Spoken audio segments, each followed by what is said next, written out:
Beloved seekers of financial truth, dear family of patient builders and relentless dreamers, there is a threshold in wealth building that changes everything, a mathematical inflection point where the rules suddenly shift, where time accelerates, where what once took decades to achieve now happens in years, in months, sometimes even faster than you can comprehend. Ta Vesabel e Siladion, the journey from $0 to $1 million, that's the hardest climb you'll ever make. It's the mountain that breaks most people, the distance that seems infinite, the goal that feels impossibly far away. But here's what nobody tells you. Here's the secret hidden in the mathematics of compound growth. Here's the truth that will change how you think about wealth forever. Once you reach 1 million, getting to 2 million happens faster than you can believe. Not twice as fast, not marginally quicker, but shockingly, almost unbelievably faster. And I'm not talking about luck. I'm not talking about speculation or lottery tickets or cryptocurrency gambles. I'm talking about the cold, hard, beautiful mathematics of compound interest, the eighth wonder of the world, the force that, once you harness it, works for you with increasing power every single day. Let me show you something that will astound you, something that most people never understand until they experience it themselves. If you start with nothing and save $10,000 a year, investing it at 10% annual returns, it takes you roughly 7 years to reach your first $100,000. 7 years of discipline, 7 years of sacrifice, 7 years of delayed gratification. Then it takes another 4 years to reach 200,000. 11 years total to get to 200,000. Still grinding, still patient, still wondering if it's really working. But here's where the magic begins. That next 100,000. From 200,000 to 300,000. It takes only 3 years. And from 300,000 to 400,000, less than 3 years. Do you see what's happening? Do you feel the acceleration? The same effort, the same $10,000 annually, is producing results faster and faster. Not because you're working harder, not because the market is better, but because your capital base is growing. Your money is making money, and that money is making money. By the time you reach your first million, which takes about 25 years with this approach, something miraculous has occurred. You've built a machine, a compound growth engine, and that machine is now powerful enough to generate wealth at speeds that would have seemed impossible when you started. That second million, it doesn't take another 25 years. It doesn't even take half that time. With the same $10,000 annual contribution and 10% returns, that second million takes approximately 7 years. 7 years to go from 1 million to 2 million, compared to 25 years to reach the first million. The second million happens more than 3 times faster than the first. But wait, it gets even better, even more extraordinary, because that third million, from 2 to 3 million, that takes about 5 years. And the fourth million takes about 4 years. And by the time you're at 5 million, you're adding millions every 2 to 3 years. This is the compounding miracle that wealthy people understand and broke people never learn. The first million is the hardest thing you'll ever do financially.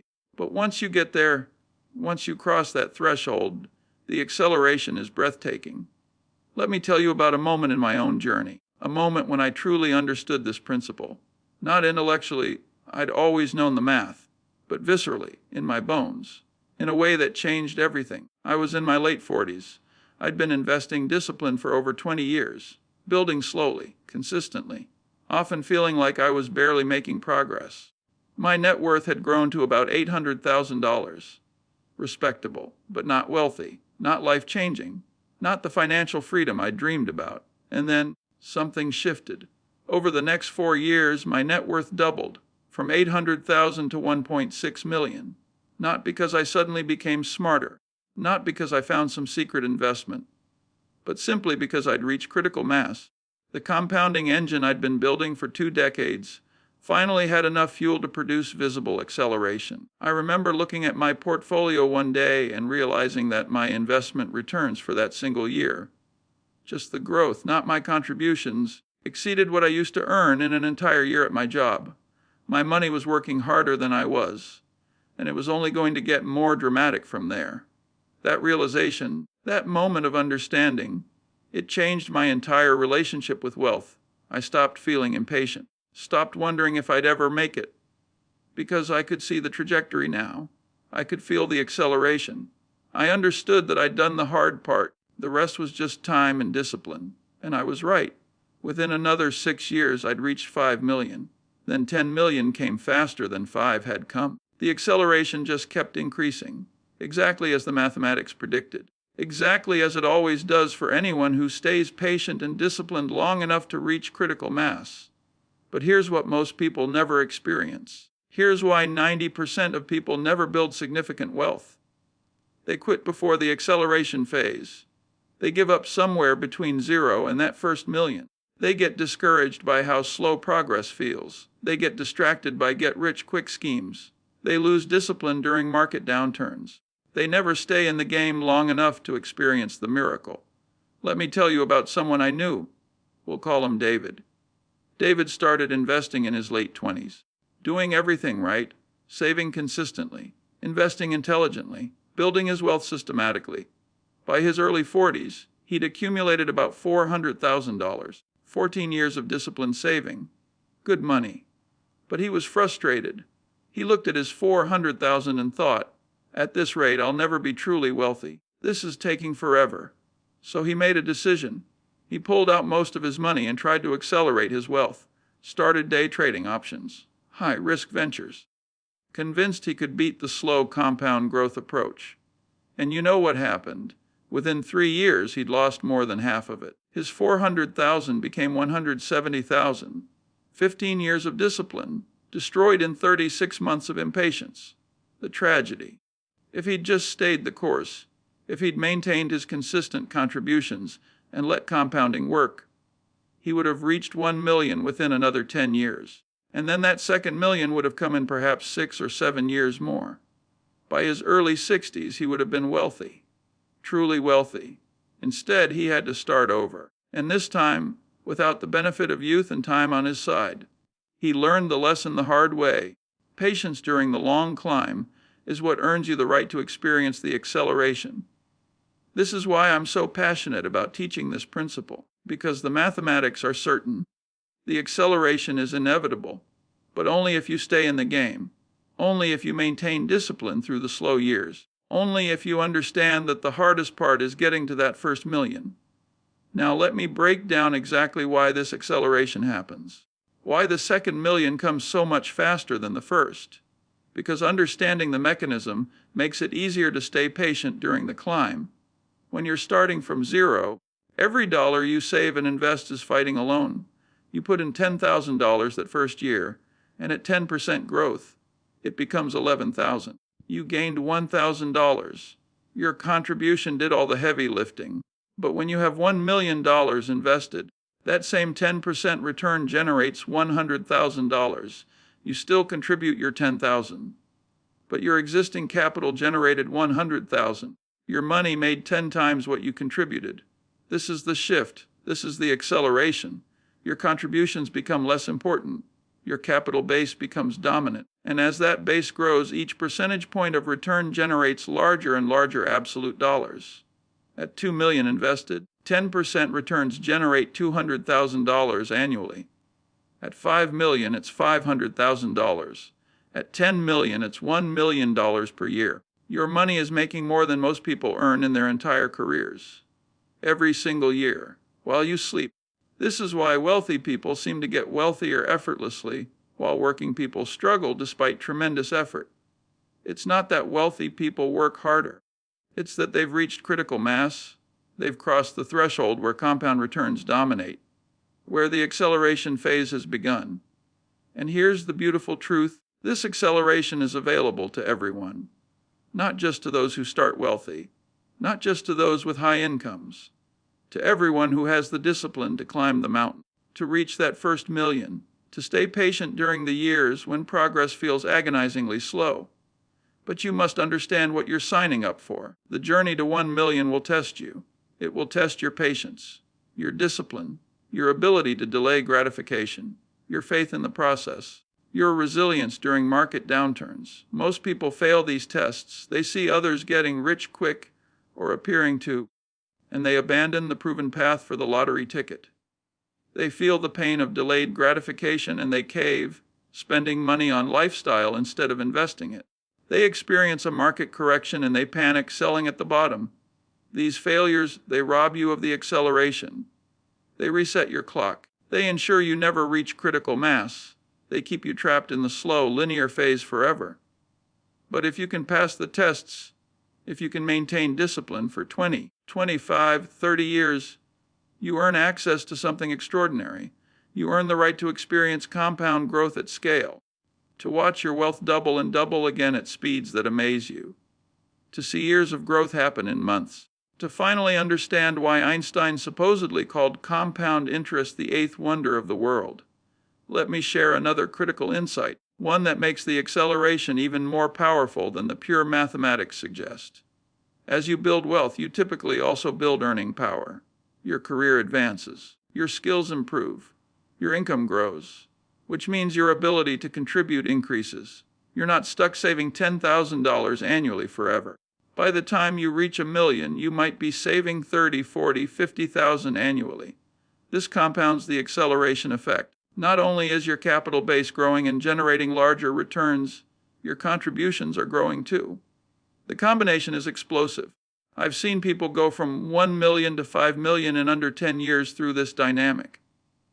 Their investment returns were compounding on a growing base, while their contributions were growing from career advancement. The dual engines of growth, capital returns, and increased contributions created wealth accumulation that seemed impossible just years earlier. But again, this only works if you stay disciplined during the climb. If you increase your contributions as your income grows, rather than increasing your lifestyle proportionally. If you maintain the habits that got you to 1 million even after you've reached it. This is where many people fail. They reach 1 million and they think, I've made it. Time to enjoy life. They inflate their lifestyle, buy the luxury car, upgrade the house dramatically, take extravagant vacations, and their contribution rate drops just as the acceleration phase is beginning. They rob themselves of the very reward they earned through years of discipline. They stop climbing right before the summit, and they never experience the truly breathtaking acceleration that happens from 1 million to 10 million. Don't make this mistake. The first million earns you the right to experience acceleration, but only if you keep doing what got you there. Only if you maintain discipline. Only if you resist lifestyle inflation. Only if you stay hungry even after you've technically made it. Now let me tell you about something that nobody discusses. Something more important than the mathematics. Something that determines whether you actually benefit from the acceleration or squander it. The psychological transformation required to handle accelerating wealth. Because here's what happens. For 25 years, you've been conditioned to slow growth. You've internalized a certain pace of wealth building. You've gotten used to incremental progress. Your entire financial identity is built around patience and delayed gratification. And then suddenly, the acceleration begins. Your net worth starts growing faster than you ever imagined, faster than feels comfortable, faster than your self-image can keep up with. And this creates a crisis, an identity crisis, a psychological disconnect between who you think you are and what your net worth statement says you are. I watched this happen to myself. And I've watched it happen to dozens of people I've known over the decades. The acceleration phase brings unexpected psychological challenges, challenges that can destroy wealth as quickly as it's being created. Let me tell you about a woman I knew. We'll call her Sarah. Brilliant investor. Extraordinary discipline. She'd built her wealth from nothing to about 1.2 million by her early 50s. Everything done right. Perfect execution of long-term wealth-building principles. And then the acceleration kicked in. Over the next 8 years, her net worth grew to over 6 million. The compounding was working exactly as mathematics predicted. Her wealth was multiplying faster than she'd ever experienced. But Sarah couldn't psychologically handle it. She'd spent 30 years thinking of herself as someone who needed to be careful with money, who needed to save, who needed to be frugal. And suddenly she had more money than she could spend in her lifetime. The disconnect between her scarcity mindset and her abundance reality created paralysis. She couldn't enjoy any of her wealth because her internal programming said spending was wrong. She couldn't make investment decisions clearly because she was terrified of losing what felt like suddenly appeared. She'd won the wealth game, but she couldn't claim her prize because her psychology hadn't evolved with her net worth. This is more common than you'd think. The acceleration phase requires you to update your financial identity, to recognize that you're no longer the person scraping together savings. You're now a person with capital, with options, with the ability to think and act differently. But that update, that psychological evolution, it's difficult. Your old patterns are deeply ingrained. Your scarcity thinking served you well during the accumulation phase, but it becomes a liability during the acceleration phase. So let me give you a framework, a way to think about this transition, a way to update your psychology to match your evolving financial reality. First, understand that there are 3 distinct phases in wealth building. Each requires different psychology, different behaviors, different mindsets. Phase 1 is accumulation. This is 0 to maybe 500,000 or your first million, depending on your goals. In this phase, every dollar matters. Frugality is essential. Consistency is everything. Patience is your primary virtue. You're building the foundation, laying the groundwork, creating the base that everything else will be built upon. The psychology needed here is deferred gratification, discipline over impulse, long-term thinking over short-term pleasure, contentment with slow progress, faith in the compound process. This is the hardest phase psychologically because results feel inadequate compared to effort invested. Phase 2 is acceleration. This is roughly from 1 million to perhaps 5 or 10 million, again depending on your goals. In this phase, your capital base is now dominant. Compound returns are generating more wealth than your contributions. Progress accelerates noticeably. What took years now takes months. The psychology needed here shifts. You must maintain the discipline that got you here. But you must also start thinking like a person with capital, making bolder investment decisions, taking advantage of opportunities that require significant capital deployment, recognizing that you now have economic power that can be leveraged. This is where many people struggle. They can't make the shift. They keep thinking like phase 1 accumulator when they're actually in phase 2 acceleration. They miss opportunities. They stay too conservative. They don't maximize the power of their capital base. Phase 3 is preservation and impact. This is when you've reached whatever number represents financial freedom for you. 5 million, 10 million, 20 million. The number varies by person, but you've arrived. You have more than you'll ever spend. You have generational wealth. You have the ability to make meaningful impact. The psychology needed here is completely different again. Now it's about stewardship, about using wealth wisely, about creating impact beyond yourself, about leaving a legacy, about teaching the next generation, about contributing to causes you care about. Many people never reach this phase because they can't navigate the psychological transitions of phase 1 and 2. They get stuck. Their psychology doesn't evolve. And they either never accumulate enough to accelerate, or they accelerate but can't handle it psychologically. So here's what you need to do. As your wealth grows, as you enter the acceleration phase, you must consciously update your financial identity. You must recognize that you're no longer who you were. That new capabilities require new thinking. This doesn't mean abandoning the principles that got you here. Discipline still matters. Consistency still matters. Long-term thinking still matters. But the application changes, the scale changes. The opportunities available to you change. Let me give you specific examples of how thinking must evolve during acceleration. In phase 1, you might invest primarily in index funds. Broad diversification, simple, effective, low maintenance. This is perfect for building your base because you don't have time to research individual investments deeply. You're still building your career, your income, your savings rate. But in phase 2, with $1 million or more to invest, you can start identifying individual opportunities. You can take meaningful positions in businesses you understand deeply. You can deploy enough capital that even small positions can generate significant returns. You have the resources to do deeper research, to travel and investigate businesses personally, to meet with management teams. Your investment approach can become more sophisticated not because sophistication is inherently better, but because you now have the capital base to make sophisticated approaches worthwhile. Or consider real estate. In phase 1, you probably can't afford investment properties. Your capital is all going into stocks.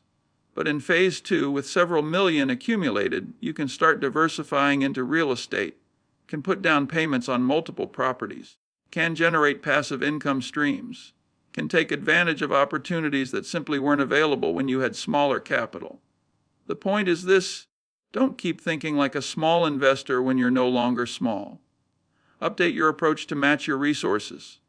Take advantage of opportunities that capital enables. But here's the critical balance. While you're updating your investment thinking, while you're leveraging your larger capital base, you must not abandon the core disciplines that created your wealth. You must not inflate your lifestyle dramatically just because you can afford it. You must not become reckless with capital just because you have more of it. You must not lose the patience and long-term orientation that got you here. This is the tightrope: evolving your thinking without abandoning your principles, becoming more sophisticated without becoming careless, enjoying some fruits of your success without derailing the compound engine. I'll tell you how I navigated this. When I reached about 2 million in net worth, I made a conscious decision. I would maintain my same lifestyle, the same modest expenses that had served me during accumulation, but I would allow myself one meaningful upgrade per year. 1 year it was a better car, not a Ferrari, just a reliable luxury vehicle instead of my old economy model. 1 year it was upgrading my home office.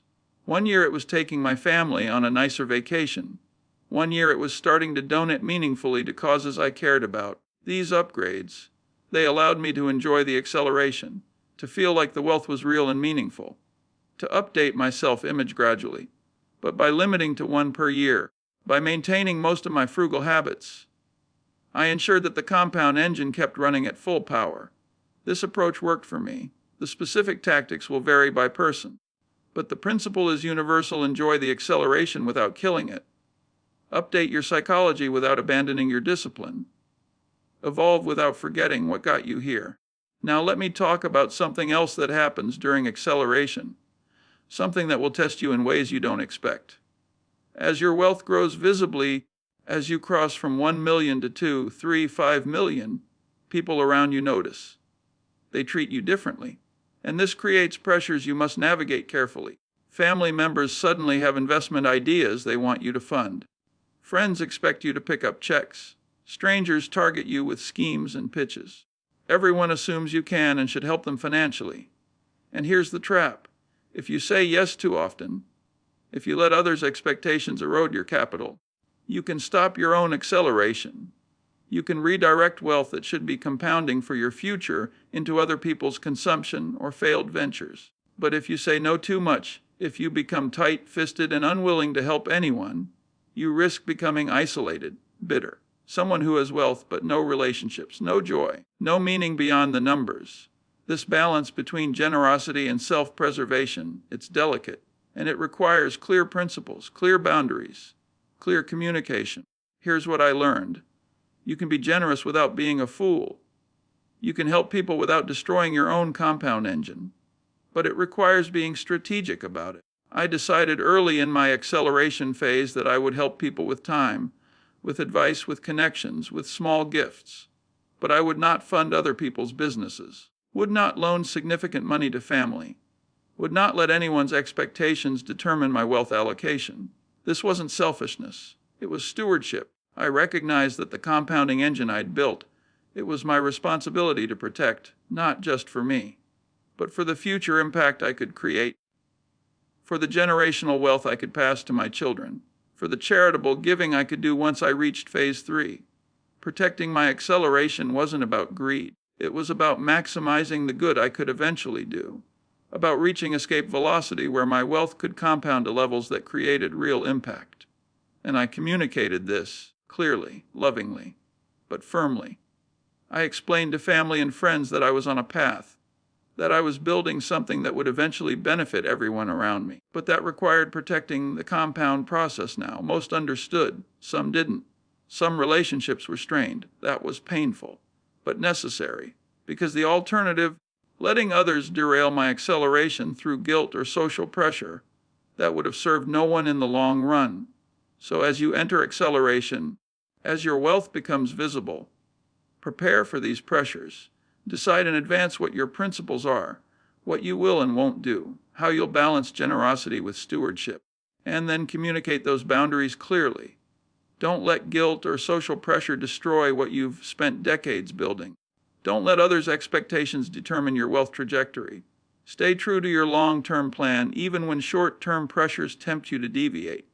Now, let me address another psychological challenge of acceleration, one that's particularly insidious because it disguises itself as wisdom.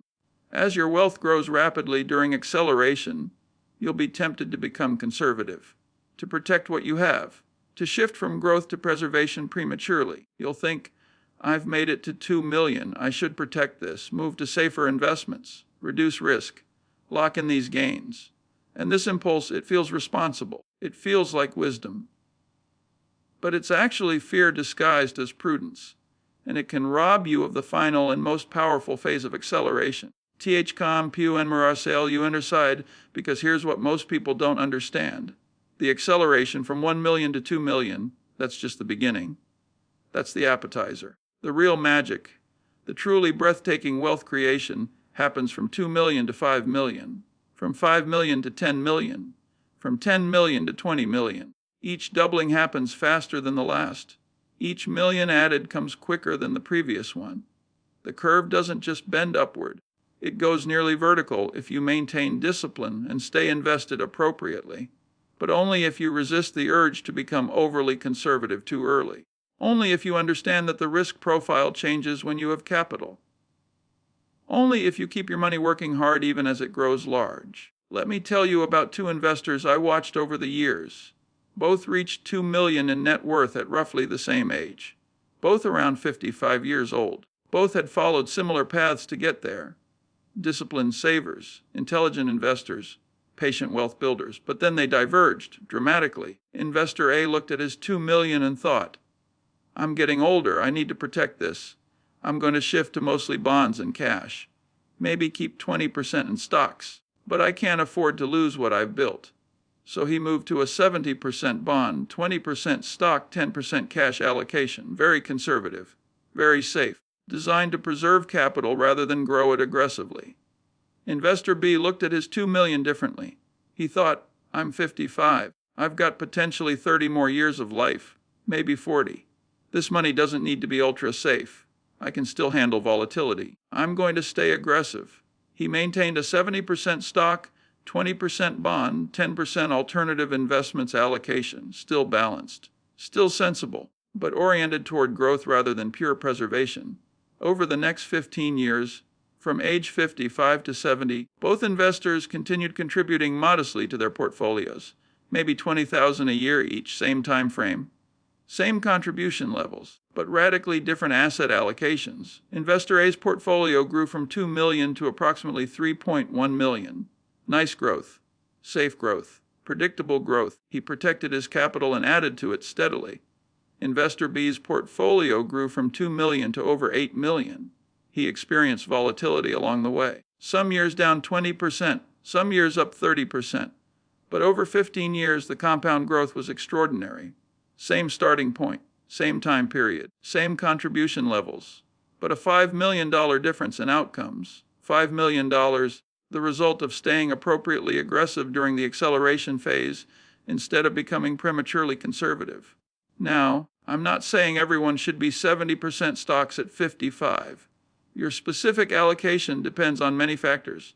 Your risk tolerance, your other income sources, your health, your goals, your psychological makeup. But the principle is universal. Don't become more conservative than your situation actually requires just because you have wealth you want to protect. The acceleration phase rewards those who stay appropriately aggressive, who understand that having capital actually reduces risk in many ways rather than increasing it. Why? Because when you have $2 million, a market crash that takes you down to 1.4 million, that's painful but not catastrophic. You still have 1.4 million. You still have significant capital. You can ride out the downturn and participate in the recovery.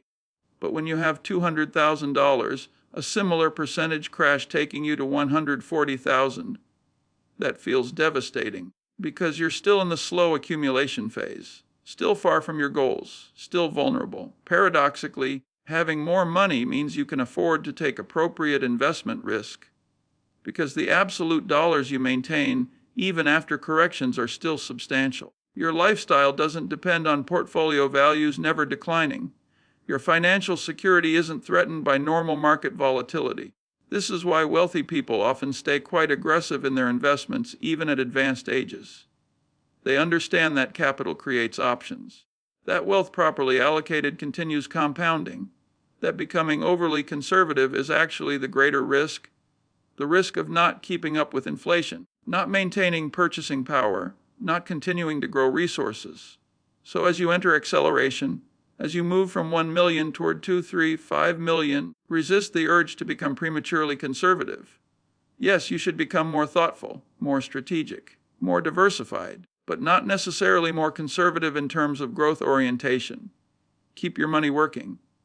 Keep it invested appropriately for long-term growth. Trust that the acceleration will continue if you don't interrupt it with fear-based decision-making. Now, let me share something that will inspire you, something that shows just how powerful acceleration becomes once you reach certain thresholds. At $10 million invested at 10% annual returns, your wealth grows by $1 million every year. $1 million in annual growth, without contributing another penny, just from the compounding of your existing capital. That means you're adding the equivalent of what took you 25 years to build every single year, automatically. While you sleep, while you vacation, while you pursue meaning and purpose in relationships. At 20 million, you're adding 2 million per year. At 50 million, 5 million per year. The acceleration becomes almost incomprehensible. Millions being added in months. Wealth accumulating faster than you can track it. This is why you see billionaires' wealth seemingly explode exponentially. It's not that they're working harder. It's not that they're smarter than they used to be. It's simply that they've reached a scale where compound returns generate hundreds of millions or billions annually. The acceleration phase at extreme scale. But here's what matters for you. You don't need billions to experience life-changing acceleration. You don't need hundreds of millions. You need that first million. Maybe 2 million. That's the threshold where acceleration becomes palpable, where you can feel the compounding working, where progress becomes visible and exciting rather than glacial and frustrating. And once you experience that acceleration, once you feel that shift from linear growth to exponential growth, it changes you. You develop unshakable confidence in the process. You stop doubting, stop questioning, stop being tempted by get-rich-quick schemes. Because you're living the get-rich-certain reality, the mathematical inevitability of compound growth at scale. Let me tell you about the moment I truly internalized this, the moment when acceleration became real to me in a visceral way. I was 62 years old. I'd been investing for over 35 years. My net worth had grown to about $12 million. Respectable, comfortable, more than I needed. But what struck me one day was this: I looked at my portfolio growth over the previous 12 months. Just 1 year, and I'd added $1.4 million in investment gains, not from contributions. I barely contributed anymore because I was semi-retired, just from the compounding of my existing capital. $1.4 million in 1 year, from doing nothing except staying invested. I thought back to my 20s and 30s, when I was scraping together $10,000 annually to invest, when I was sacrificing vacations and driving old cars and living in modest apartments to build my wealth, when every dollar required conscious effort and discipline to save. And now, my money was generating in 1 year what took me decades to accumulate through active saving. The acceleration had reached a point where my capital was doing more work than I'd ever done, where the compound engine I'd built was operating at a scale I'd barely imagined when I started. That realization brought tears to my eyes, not because of the money itself, but because it validated everything. Every sacrifice during the slow years, every moment of discipline when I wanted to spend, every time I stayed patient when others chased quick riches. It all made sense, it all paid off. The acceleration was real, and I absolutely knew, that this was just going to continue. That from 12 million to 20 million would be faster than from 6 million to 12 million. That the curve would keep bending upward. That the acceleration would continue accelerating. This is what awaits you if you stay the course. If you maintain discipline through the slow accumulation phase. If you resist becoming prematurely conservative during early acceleration. If you trust the mathematics and let compound interest work its magic. Now, I want to address something practical. Something you need to think about as you approach and enter the acceleration phase. Tax efficiency becomes increasingly important as your wealth grows, because the taxes you pay, they're not just reducing your current year returns, they're reducing your capital base, which reduces all future compounding, which compounds negatively over time just as growth compounds positively. Let me illustrate. Suppose you have $1 million and you generate 10% returns. That's $100,000 in gains. If you're in a taxable account and you pay 5% in taxes on those gains through frequent trading, you've given up $25,000. But that $25,000, if it had stayed invested and compounded at 10% for 20 years, would have become $168,000. So your tax bill wasn't really $25,000. It was $168,000 in foregone compound growth. This is why tax-efficient investing becomes critical during acceleration. You want maximum amounts staying invested and compounding, minimum amounts being lost to taxes. This means several things practically. First, hold investments long-term when possible. Long-term capital gains rates are lower than short-term or ordinary income rates. Every year you hold beyond 1 year, you're often cutting your eventual tax burden in half. Second, use tax-advantaged accounts to maximum extent. Max out 41s IRAs, Roth conversions where appropriate. These accounts let money compound tax-deferred or tax-free. The difference over decades is enormous. Third, be strategic about harvesting losses to offset gains. Tax loss harvesting can save thousands annually, and those thousands, compounded over time, become hundreds of thousands or millions. Fourth, consider where different types of investments are held. High turnover, high income investments in tax-advantaged accounts. Low turnover, qualified dividend investments in taxable accounts. Strategic asset location can save significant taxes. I'm not going to go deep into tax strategy here. That requires professional advice specific to your situation. But the principle is critical as you accelerate. Tax efficiency matters more and more. Work with qualified tax professionals. Structure your wealth to minimize tax drag. Every percentage point of return you save from taxes compounds into massive amounts over decades. Another practical consideration during acceleration: estate planning. Once you're past 2 million, past 5 million, you're building wealth that will likely outlive you. You're creating generational wealth. You're building a legacy. And if you don't plan properly, a significant portion could be lost to estate taxes, to poor wealth transfer structures, to family conflicts, to probate processes, to wasteful legal fees. I've seen families lose 30, 40, 50% of accumulated wealth because the original wealth builder died without proper estate planning. Millions of dollars, built over lifetimes of discipline, dissipated in months because of lack of planning. Don't let this be your story. As you enter acceleration, start working with estate planning attorneys. Set up trusts if appropriate. Make clear succession plans. Document your wishes. Have difficult conversations with heirs about expectations and values.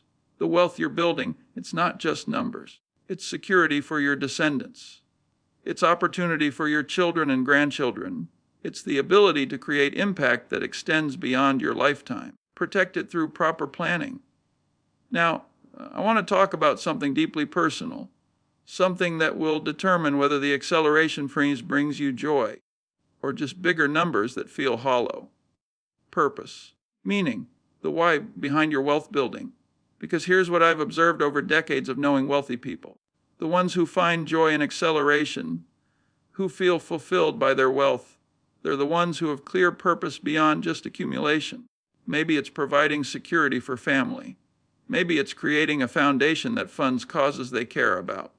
Maybe it's building a business that employs people and creates value. Maybe it's achieving financial independence to pursue creative work that doesn't pay well. Whatever the purpose, it gives meaning to the numbers. It makes the acceleration feel like progress towards something meaningful rather than just bigger account balances. But people who accumulate without purpose, who build wealth because that's what they think they should do, but never define why, they often find the acceleration phase empty. They reach 5 million, 10 million, 20 million and feel nothing. Just a vague sense that there should be something more. So as you build toward that first million, as you enter acceleration, ask yourself, why am I doing this? What do I want this wealth to enable? What purpose will it serve beyond just being large? And then let that purpose guide your decisions. Let it inform how much you need, when you can shift from accumulation to enjoyment and impact. What legacy you want to create. For me, the purpose crystallized in my 50s. I realized I was building wealth not just for security, though that mattered. Not just for my children, though that mattered too. But for the freedom to pursue wisdom, to write, to teach, to help others understand what I'd learned, to create meaning beyond just financial returns. That purpose transformed my relationship with wealth. The numbers still mattered, they enabled the purpose. But they weren't the point anymore. They were the tool, the means, the resource that made meaning possible. And when I crossed from 5 million to 10 million to 20 million, I didn't feel pressure to make it 30 million or 50 million, because I'd reached enough to fulfill my purpose. The acceleration could continue, and it has, but I was free from the tyranny of more, free to enjoy, to give, to live. That freedom, that's the real gift of acceleration properly understood, not just the wealth, but the liberation that wealth creates when combined with purpose. The ability to live according to your values rather than your economic necessities.